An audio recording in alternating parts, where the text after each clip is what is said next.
नमस्कार दोस्तों, welcome to Kumars class. आज हम पढ़ने जा रहे हैं ज्योग्राफी क्लास 6 का चैप्टर 7 हमारा देश। अभी तक हमने पृथ्वी के बारे में समझ लिया, सौरमंडल समझा। हमने मैप में ये देखा कि कौन सा देश कहाँ पर स्थित है, पृथ्वी के परिमंडल के बारे में देखा। अब हम अपने देश को देखने जा रहे हैं, भारत। ठीक है, मैप में हमने देखा कि कोई भी लोकेशन अगर हम जाननी होती है तो हम अक्षांश और देशांतर रेखाओं का यूज़ करते हैं। ठीक है, तो ये जो पृथ्वी है हमारी, ये उत्तर में हिमालय के ऊंचे शिखरों से घिरा हुआ है। हमारा भारत जो है, ये इसका भौगोलिक विस्तार बहुत ही ज़्यादा है। ये पश्चिम में अरब सागर, पूर्व में बंगाल की खाड़ी और दक्षिण में कहाँ पर, हिंद महासागर, भारतीय प्रायद्वीप के तटों पर लहराते हैं। प्रायद्वीप किसे कहते हैं? प्रायद्वीप वह स्थान होता है जो चारों तरफ जल से घिरा हुआ होता है। ठीक है, इन्हीं को कहा जाता है प्रायद्वीप। भारत एक प्रायद्वीप है जो 3 तरफ से जल से घिरा हुआ है। भारत का जो क्षेत्रफल है वो 32.8 लाख वर्ग किलोमीटर है।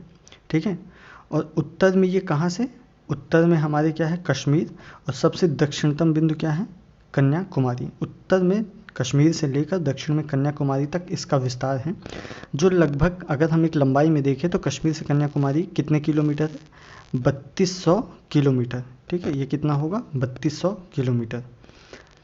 पूर्व और पश्चिम से इसकी लंबाई कितनी है? पूर्व में कहाँ पे, जो लास्ट पॉइंट होगा वो क्या है, अरुणाचल प्रदेश, और पश्चिम में क्या है, कच्छ। अरुणाचल प्रदेश और कच्छ तक की लंबाई कितनी है, ये लगभग 2900 किलोमीटर मापी गई है। ठीक है, भारत जैसे विशाल देश में क्या है कि यहाँ पर बहुत सारे पर्वत, भारतीय मरुस्थल, मैदान, आसमानी पठार और तटीय भाग और द्वीपीय स्थल रूपों की विभिन्नता पाई जाती है। ठीक है, यहाँ की जलवायु कैसी है? यहाँ की जलवायु, यहाँ की वनस्पति, वन्य जीव और यहाँ की भाषा, संस्कृति, यहाँ पे हर एक चीज़ में बहुत सारी भिन्नता पाई जाती है। इस भिन्नता में भी हमें एक क्या देखते हैं, हम एक एकता पाते हैं। यहाँ पर जितनी भी चीज़ें पाई जाती हैं, भिन्न भाषा, भिन्न संस्कृति, इसके बावजूद भी भारत क्या है, भारत एक देश है। ठीक है, यही कारण है कि हम एक राष्ट्र में बंधे हुए हैं। भारत जो है, इसकी जो जनसंख्या है वो 2011 की गणना के अनुसार अब तक 120 करोड़ से अधिक है। ठीक है, और यह चीन के बाद विश्व का दूसरा सबसे अधिक जनसंख्या वाला देश माना जाता है। अब हम भारत की स्थिति देखेंगे। जैसे कि मैप में हमने देखा था कि भारत की स्थिति कहाँ है, ये कर्क रेखा जो कहाँ है, 23 डिग्री 30 सेकंड उत्तर की ओर देश के लगभग, ये भारत देश के लगभग मध्य भाग से गुजरती है। और भारत कहाँ पर स्थित है, ये उत्तरी गोलार्ध में है।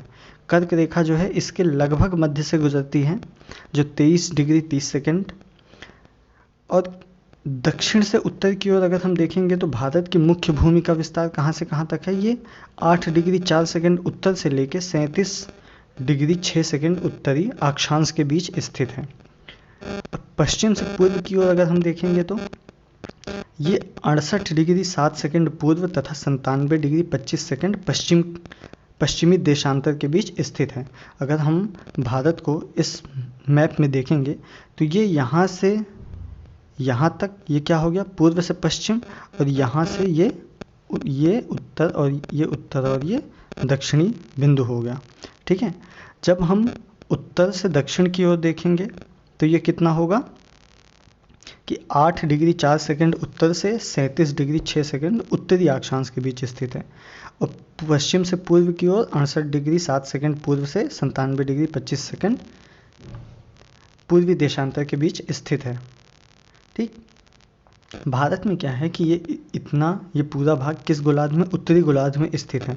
और इसका देशांतरीय विस्तार लगभग 29 डिग्री के कोण के 2 छोर पर स्थित है। इन दोनों कोणों के बीच कितना देशांतरीय विस्तार पाया जाता है, लगभग 29 डिग्री का अंतर पाया जाता है।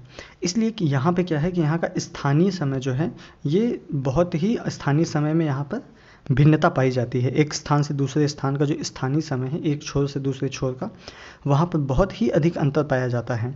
और इन दोनों के बीच का समय अंतर लगभग कितना है, ये लगभग 2 घंटे का होता है। कितने घंटे का, ये लगभग यहाँ से देखेंगे तो ये लगभग 2 घंटे का अंतर पाया जाता है। ठीक है, सिर्फ भारत ही नहीं, ऐसे कई सारे देश हैं जिनका देशांतरीय मान बहुत ज़्यादा होता है, तो इसलिए उनमें कई सारे स्थानीय समय होते हैं। जैसे कि अमेरिका में स्थानीय समय 7 और कनाडा में कितना होता है, 6 स्थानीय समय माने गए हैं। इस पूरे मैप को हम देखेंगे अभी। ठीक है, 2 घंटे का लगभग गैप होने के कारण क्या होता है कि जैसा कि हमने पहले देखा था कि एक देशांतर में स्थानीय समय में कितना डिफरेंस होता है, 4 मिनट का अंतर होता है।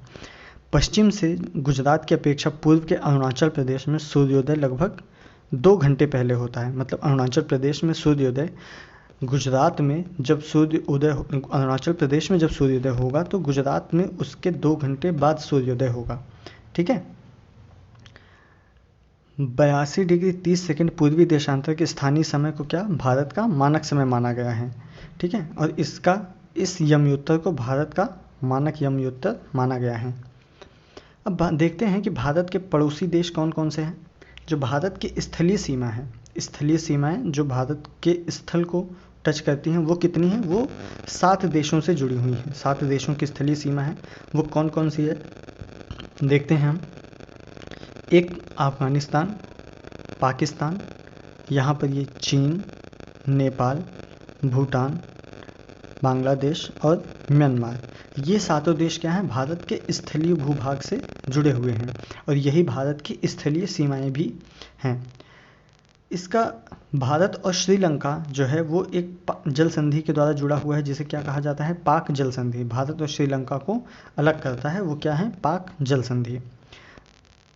2 द्वीप हैं हमारे समुद्र में दक्षिणी तट पर, कौन कौन से, एक तो हो गया श्रीलंका और दूसरा कौन सा है, मालदीव्स। ये दोनों हमारे क्या है, पड़ोसी दक्षिणी समुद्र में स्थित देश हैं। और इसका राजनीतिक और प्रशासनिक विभाजन कैसा है भारत का, वो देखने की कोशिश करते हैं। राजनीतिक प्रशासनिक क्रियाकलापों के लिए देश को क्या किया गया है कि 29 राज्यों और 7 केंद्र शासित प्रदेशों में बांटा गया है। दिल्ली क्या है, ये भारत की राजधानी है। ठीक है, राज्यों का निर्माण क्या है, मुख्यतः भाषा के आधार पर हुआ है। क्षेत्रफल की दृष्टि से सबसे बड़ा जो राज्य है वो कौन सा है, वो राजस्थान है। और जो सबसे छोटा राज्य है वो कौन सा है, गोवा। सबसे बड़ा राज्य क्षेत्रफल की दृष्टि से देखा जाए तो राजस्थान, और सबसे छोटा राज्य कौन सा है, गोवा। इसके बाद भौतिक विभाजन कैसा है। भौतिक विभाजन जब हम देखेंगे तो पाएंगे कि भारत में बहुत सी भू आकृतियाँ पाई जाती हैं विभिन्न प्रकार की, जैसे पर्वत, पठार, मैदान, तट और द्वीप समूह भी बहुत सारे पाए जाते हैं। उत्तर में क्या है, उत्तर में हिमालय पर्वत स्थित है जो बर्फ़ से ढका हुआ है। ठीक है, बर्फ़ से ढका हुआ हिमालय संतति का कार्य करता है। हिमालय का मतलब ही होता है कि बर्फ़ का घर, हिम प्लस आलय, इसका अर्थ क्या होता है, बर्फ़ का घर। हिमालय पर्वत जो है वो मुख्यतः 3 समानांतर श्रृंखलाओं में बांटा जाता है। जो सबसे उत्तर में स्थित है उसको क्या कहा जाता है, वृहद हिमालय या फिर हिमाद्री कहा जाता है, जहाँ से बहुत सारी नदियों का उद्गम स्थल भी पाया जाता है। और इसी श्रृंखला में विश्व की सबसे ऊंची शिखर है, ये कहाँ पर स्थित है, वृहद हिमालय या हिमाद्री में। मध्य हिमालय या जिसको हम हिमाचल प्रदेश कहते हैं वो क्या है, वो मध्य हिमालय का भाग है, हिमाद्री से दक्षिण में स्थित है। यहाँ पर बहुत सारे व्यू पॉइंट भी पाए जाते हैं, बहुत सारे हिल स्टेशन पाए जाते हैं। ठीक है, 5 पहाड़ी स्थानों के नाम आप बताइए कमेंट में कौन कौन से पाए जाते हैं जो हिमाचल में। ठीक है, और जो सबसे आखिरी जो दक्षिण में स्थित है उसको क्या कहा जाता है, शिवालिक। हिमालय के दक्षिण में जो भारत का उत्तरी मैदान स्थित है, ये यहाँ पर क्या है कि ये मैदान कैसा है, समतल और सपाट सा है। यहाँ पर क्या होता है, सिंधु और गंगा, ब्रह्मपुत्र, ये सारी नदियाँ जब ऊपर हिमालय की ओर से नीचे आती हैं तो ये अपने साथ क्या ले आती हैं, बहुत सा जलोढ़ निक्षेप लेके आती हैं। इन्हीं जलोढ़ निक्षेपों से ये मैदान बना हुआ है। नदियों की ये मैदान क्या होते हैं, ये कृषि के लिए बहुत ही उपजाऊ भूमि होते हैं। यही कारण है कि इन मैदानों की जनसंख्या क्या होती है, ज़्यादातर जो अधिक जनसंख्या होती है वो पर्वत पठारों पर ना रहकर इन्हीं मैदानों में रहती है। अच्छा, सहायक नदियों के कल हमने जब परिमंडल पढ़ा था तो उसमें हमने पढ़ा था कि बहुत सी नदियाँ होती हैं और उनकी कुछ सहायक नदियाँ होती हैं। सहायक नदियाँ क्या होती हैं, यहाँ दिया हुआ है कि एक नदी या सरिता जो मुख्य नदी में किसी भी तरफ से आकर मिलती है, उन्हीं को क्या कहा जाता है, सहायक नदी कहा जाता है। ठीक है, और क्या है, ये भारत का भौतिक विभाजन है। ये पूरा हिमालय का भाग है, यहाँ से ये इस तरीके से ये हिमालय, ये यहाँ पर वृहद हिमालय, और यहाँ पर ये हिमाचल वाला पार्ट, ये मध्य हिमालय, और इसके बाद ये इधर का भाग जिसको हम क्या कहते हैं, शिवालिक। ठीक, यहीं पर भारत का क्या है, सबसे विश्व का सर्वोत्तम ऊंचा शिखर यहीं पर पाया जाता है। और बहुत सारी नदियाँ, बहुत सारे पर्वत और पठार इस तरीके से पाए जाते हैं। ये जो पूरा मैदानी भाग है, गंगा यमुना और सिंधु का ये पूरा मैदानी भाग। भारत के पश्चिमी भाग को क्या कहा जाता है, भारतीय मरुस्थल कहा जाता है। भारत के पश्चिमी भाग में बहुत सारे भारतीय मरुस्थल स्थित हैं। ये होते कैसे हैं, ये शुष्क, गर्म और रेतीले स्थान हैं, और यहाँ की वनस्पतियाँ कैसी होती है, बहुत ही कम मात्रा में पाई जाती हैं। जो पाई भी जाती है वो कैसे, नुकीली या कटीली झाड़ियों वाली वनस्पतियाँ पाई जाती हैं। उत्तरी मैदान के दक्षिण में क्या है, एक प्रायद्वीपीय पठार स्थित है। इसकी आकृति कैसी है, त्रिभुजाकार आकृति है। इसका धरातल कैसा है, धरातल काफ़ी ऊंचा नीचा है, और इस क्षेत्र में बहुत सी पहाड़ी श्रृंखलाएं स्थित हैं। इसी में एक श्रृंखला कौन सी है, अरावली पर्वत श्रृंखला, जो विश्व की कैसी है, ये विश्व की सबसे पुरानी श्रृंखला है। और यहीं पर विंध्य और सतपुड़ा के पर्वतमालाएं भी पाई जाती हैं। इन श्रृंखलाओं से होकर कौन कौन सी नदियाँ निकलती हैं, नर्मदा, तापी। ठीक है, ये कहाँ से, ये पश्चिम की तरफ बहने वाली नदियाँ हैं। नर्मदा और तापी कैसी हैं, ये पश्चिम की तरफ बहने वाली नदियाँ हैं, जो कहाँ पर जाकर गिरती हैं, अरब सागर में जाकर गिरती हैं। इस पठार के पश्चिम में पश्चिमी घाट या सह्याद्री तथा पूर्व में पूर्वी घाट स्थित हैं। पश्चिमी घाट का विस्तार कैसा है, एक समान रूप है, जबकि पूर्वी घाट बीच बीच में कैसा है, ये टूटा फूटा या असमान सा है। इन पठारों में भी क्या है कि कल हमने पढ़ा था, जो परिमंडल में जो पठार पाए जाते हैं उनमें बहुत से खनिज पाए जाते हैं। खनिजों में क्या, जैसे कोयला या लौह अयस्क, इनकी मात्रा सर्वाधिक होती है। और पश्चिमी घाट के जो पश्चिम में और पूर्वी घाट के पूर्व में जो तटीय मैदान पाए जाते हैं, अगर हम ये मैप देखेंगे तो ये पूर्वी घाट और ये पश्चिमी घाट, इन पे ये जो तटीय मैदान पाए जाते हैं, ये इस तरीके से, इन मैदानों में क्या है, ये पश्चिमी तटीय मैदान ये कैसे, ये काफ़ी संकरे हैं, बहुत छोटे हैं। और पूर्वी तटीय मैदान कैसे हैं, पूर्वी तटीय मैदान अपेक्षाकृत चौड़े हैं।